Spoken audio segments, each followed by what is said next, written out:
The most important question I got was, what is your legacy? Not a material legacy, but if life stops now, how do you want to be remembered? What is your frequency legacy? The Phoenix Frequency podcasts are results from that question. When all seemed burnt in your life, the fertile ash of a phoenix is filled with compassion, love, forgiveness, empowerment, intuition, wisdom, generosity, creativity, resilience, a balance of an evolution and involution, what is needed to rise. I am Nienke van Bezooijen and I live my Phoenix frequencies. On a weekly basis, I share my insights, my resources, and I have guests who Phoenix themselves. If it resonates to you, you're welcome to rise.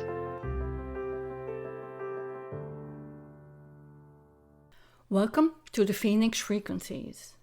It's a chilly, rainy day, July 25th, 1918, in Rotterdam, the Netherlands. Although the Netherlands stayed neutral during the First World War, it had suffered under poverty, hunger, refugees.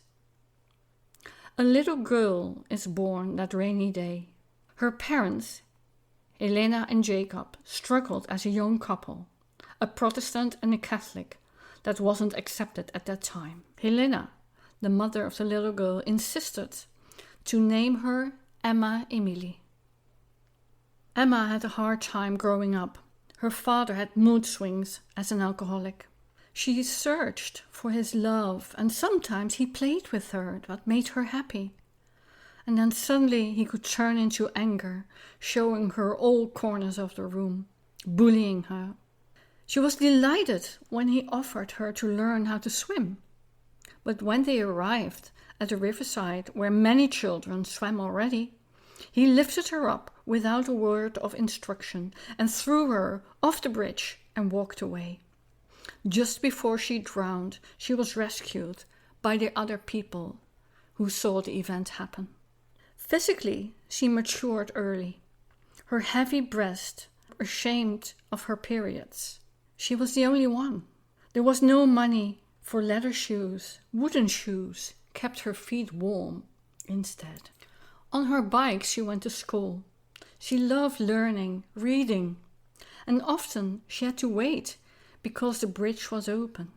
Often a boy looked at her. He was small, a year younger.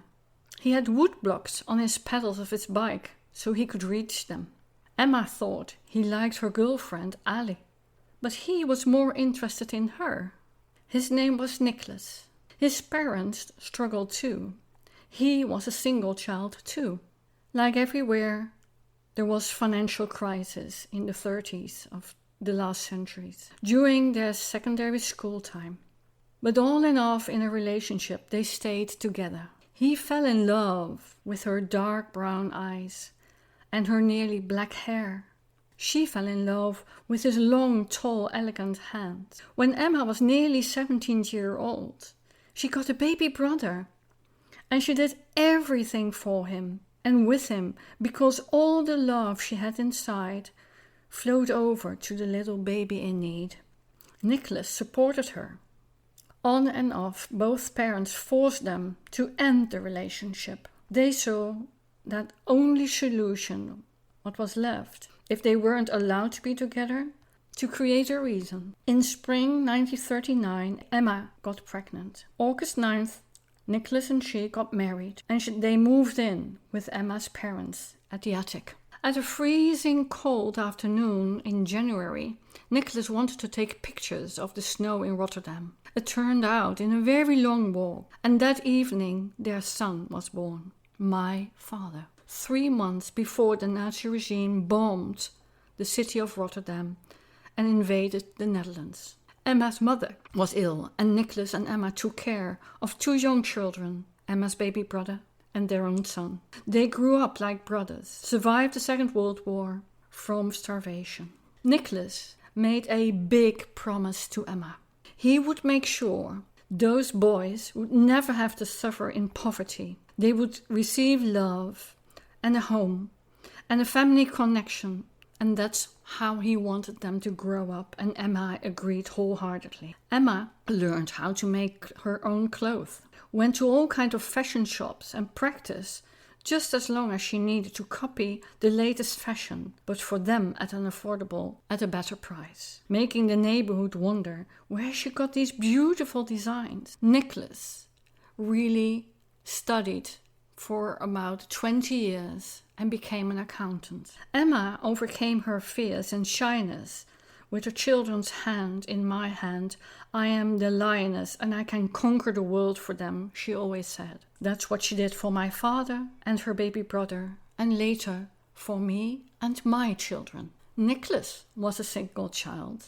My father stayed a single child, and they were all boys. My parents had their firstborn as a boy, my brother, dark-haired, dark eyes. But then my mother became pregnant again, and my grandparents worried. Could they have space in their hearts for 2 children? They just didn't know. That worry melted away when I jumped into the world a month early than expected. A blonde, blue-eyed, cheerful girl, as Emma always said. Due to my mother's physical handicap, my brother and I spent nearly all holidays with my grandparents. Emma flourished from my giggles and laughs as a baby, searching to find space to take me to the park and show how to play with me, until other people started a conversation and asked her if I was her daughter. Who was that young lady with the grey hair? Emma was 49, fully grey, but vibrant. Emma showed her love. Emma cared about people. Emma developed her listening and empathy. She missed her own childhood. They loved that I did my nursing study close by. Emma was just 76 when she became a great-grandmother with my daughter, and life took a new turn. Emma took my daughter to the park as well, but it wasn't the same. My daughter had fears and anxiety for the outside world. But again, Emma gave her all in patience, and my daughter still benefits from that. Nan, Omi, would never let her down, no matter how long it would take to climb a bridge in the playground. And she always held my daughter's hand. My daughter still remembers that. My son took his first selfie with Emma at her 96th birthday. I was in London when Emma got very ill. She screamed my name so loudly that it scared the nurses in the nursing home.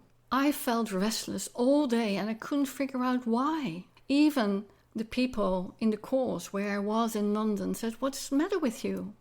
I understood when I was phoned by the nurses who told me the really delicate situation around Emma. I returned as soon as I could, and when I entered the following day, she wasn't even surprised. And she said, "I just knew you would hear me when I record this podcast." It's 7 years ago. Emma died in my hands, nearly 99 years old. And the 9th of August, 2017, we brought Emma and Nicholas back together in nature. I am sure Emma created her longevity herself. With her empathy, her genuine care, her unconditional love.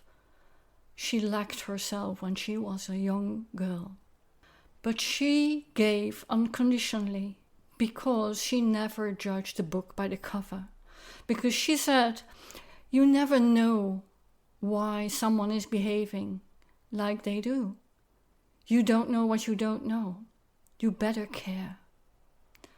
And for me, Emma was a great example for what's possible and how she was able to move mountains in silence as a rock behind my grandfather. In one of the last periods we were together, I faced quite some difficulties in my life. And she just looked me in the eye and she said, "Come, sit with me."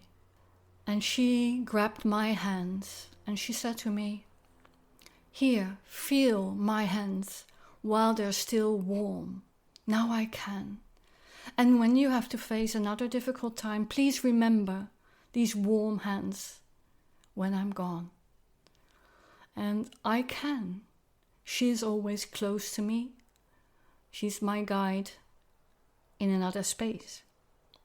But what I do know, what she did and how she lived her life, that was a phoenix frequency.